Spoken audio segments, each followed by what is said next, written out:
Happening today, Vice President Kamala Harris will be in Jacksonville. Yeah, so she plans to speak at the historic Ritz Theatre in La Villa this afternoon about the freedom to learn.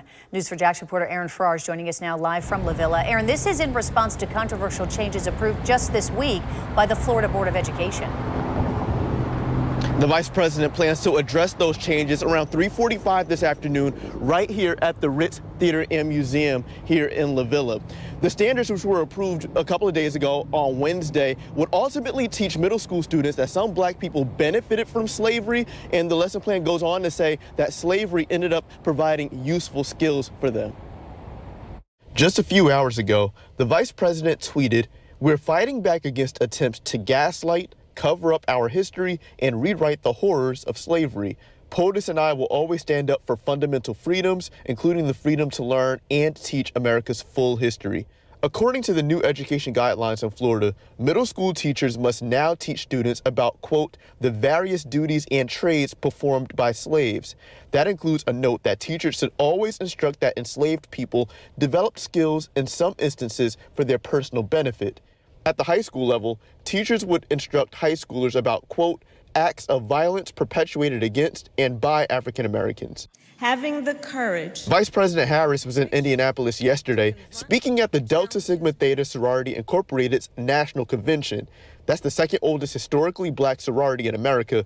Harris is a member of Alpha Kappa Alpha Sorority Incorporated, which is the oldest. Being clear-eyed about the moment we are in and the challenges we face. Right now in our country, so many of our hard-won freedoms are under full-on attack. The Florida Education Association calls the standards, quote, "a step backward."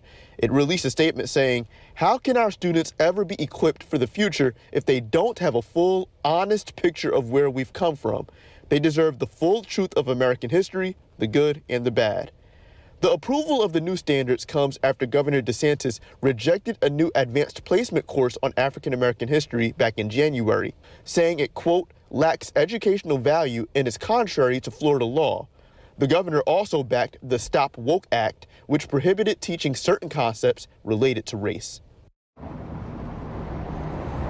The vice president is scheduled to arrive at the Jacksonville International Airport a little bit before 2:30 this afternoon before making her way here to the Ritz. That, again, is scheduled to happen around 3:45 this afternoon for that address. We will have crews both at the airport and here at the Ritz Theatre and Museum for that coverage.